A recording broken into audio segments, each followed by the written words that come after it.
balik lagi ke sini kalau misalnya. Dan yang ini juga kita selesaikan yang ini. Oh ini netral dulu. Oke, supaya agak cepat saya gunakan yang ini saja. Menggunakan eraser saya hapus ya.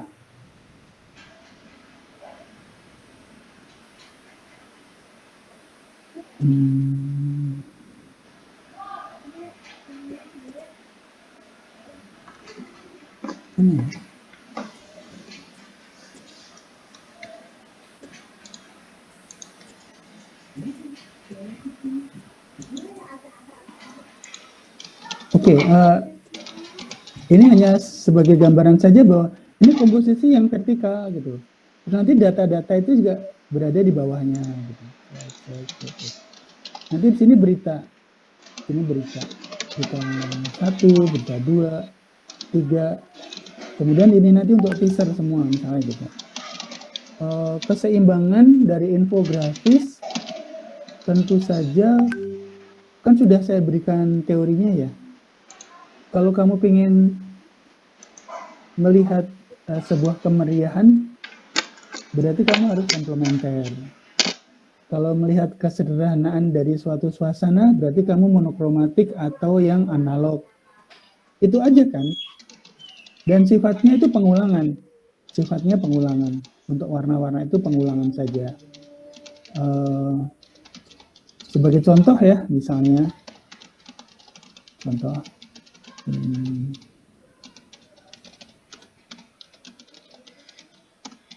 Seandainya ini terpasang di sini. Dan ini sekali lagi horizontal sifatnya. Oke. Perimbangan kan berarti kan antara kiri dan kanan gitu. Ya sudah. Berarti di sini untuk menempatkan apa namanya data-data dan bentar, ini macet. Oh.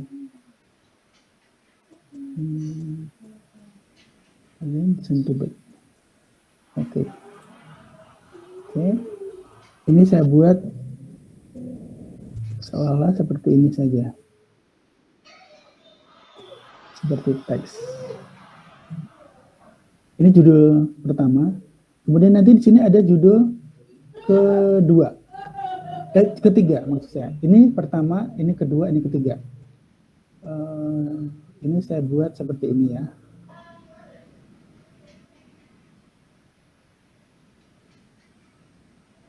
Ini saya hanya mendudukkan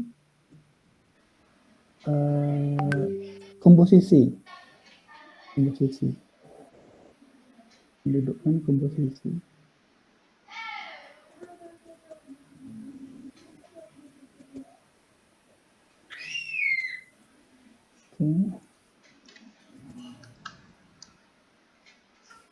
Ini tidak perlu diisi ya di sini.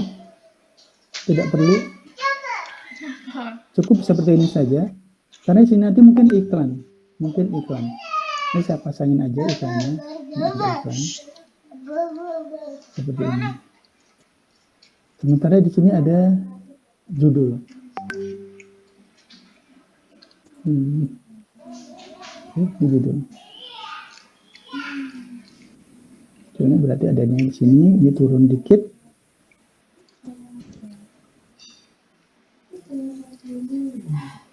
Buang aja.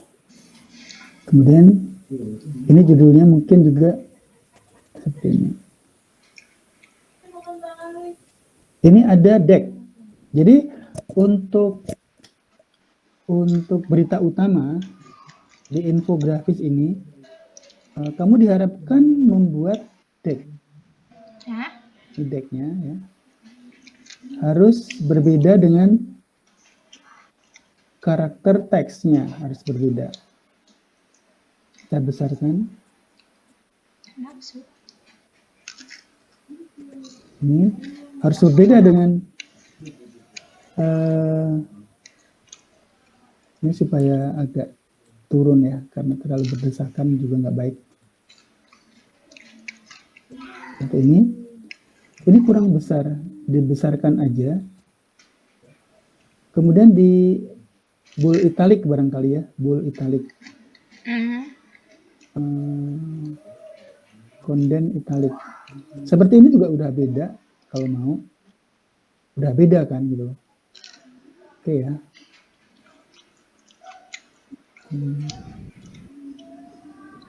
Oke. Ini saya pinjam untuk judul di bawahnya. Judul di bawahnya. Sorry, sebentar. Ini tadi ada sebuah kesalahan dikit.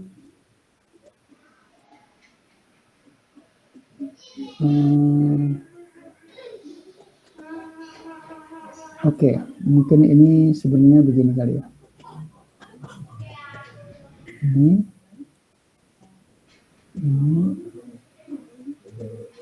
Kamu perhatikan, nanti unik. Komposisinya unik. Ini saya copy, saya letakkan di sini.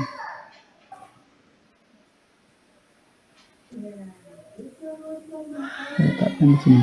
Nah, infografis ini data ya, ini data.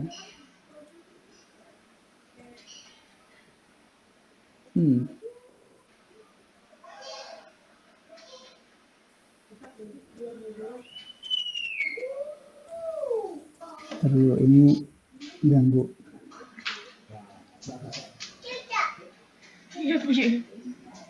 Sekarang mau tanya saya. Masih ingat saya pernah menjelaskan bahwa susunan dari teks atau yang disebut sebagai story tag itu rata-rata kalau nggak kotak, nggak persegi, itu L. Yeah. L itu ada beberapa alternatif. Dibalik ke samping atau dibalik ke atas bawah. Nah ini adalah dibalik ke atas bawah L-nya. Aku saya gini. Ini bentuk L. Ini bentuk L ya. Benar kan? Ini teks, membacanya dari sini, kemudian ke sana. Tapi bisa juga L itu kebalik kiri kanan. Dibaca dari sini, nyambung ke sana, berakhir di sini. Tapi ini juga dari sini bisa. Nah, memulai dari sini ke sini, kemudian ke sana ini berakhir. Bentuk ini menyerupai seperti ini, dimulai dari sini. Gitu loh. Ya. Berarti ini nanti ada sekat. Di sini ada sekat. Seperti ini. Oke. Dan di sini juga ada sekat.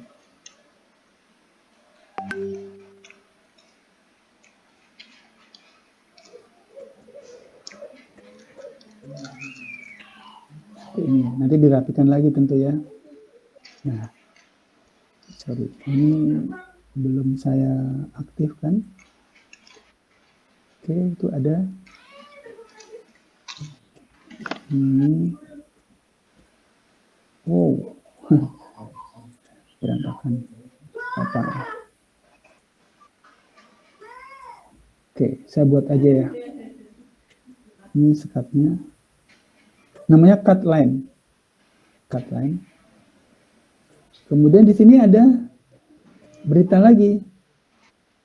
Berita lagi. Berita kedua, ya kan? Berita kedua.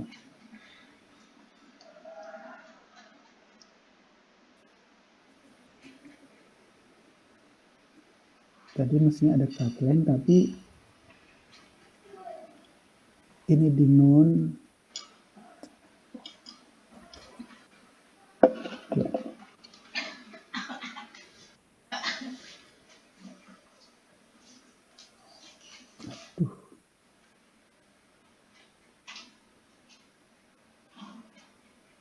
Nah, itu loh maksud saya.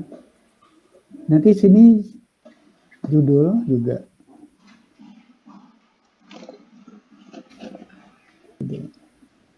Tentu disesuaikan, ya kan? Tentu disesuaikan. Tapi kurang lebih seperti inilah. Ini ada 1, 2, 3, 4 berita.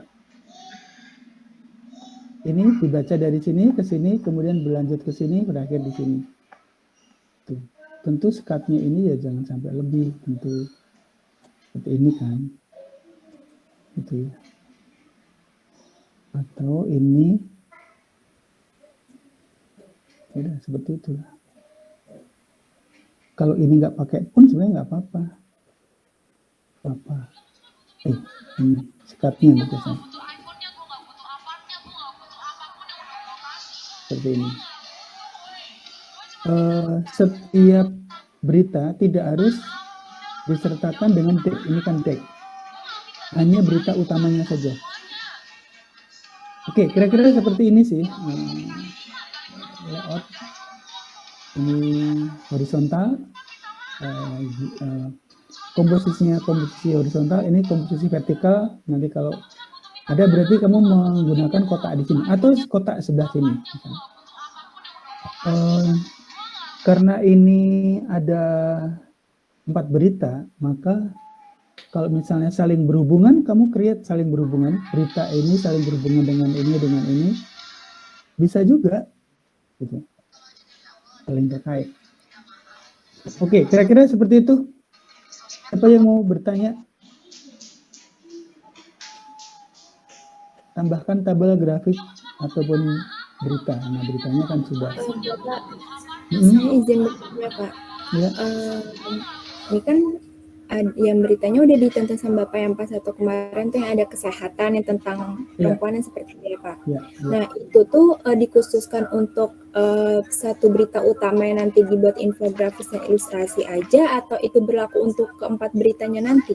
Satu dipilih saja, salah satu. Misalnya untuk hak asasi manusia untuk berita utama misalnya, itu untuk infografisnya. Itu. Yang lainnya kamu ambil untuk yang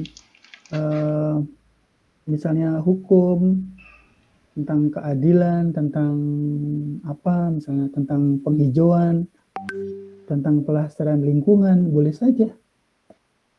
Berarti sisanya bebas ya, Pak? Bebas. Oke. Bebas. Sama konfirmasi lagi nih, Pak. Berarti yang ada ilustrasi, terus misalnya kita ada data, boleh ditambahin nanti gambarnya kayak icon pakai vektor gitu, berarti boleh, Pak? Intinya Iya. Betul. Jadi untuk data itu kamu menggunakan vektor icon yang dibuat dari vektor. Ambil aja dari internet. Nggak usah bikin sendiri, ribet nanti. Meminjam aja yang sudah umum, karena itu kan untuk bebas ya, jadi nggak usah beli yang beda. Kalau tugas di mata kuliah infografis kan kamu membuat grafiknya sendiri ya, gitu. Ya, kalau kamu ini itu ngambil simbol-simbol aja, sementara kewajiban kamu membuat ilustrasi itu harus yang terbaik ilustrasinya. Jadi fokusnya sebenarnya di ilustrasinya itu. Sementara data kan tinggal dikomposisikan, ditempatkan. Cara menempatkan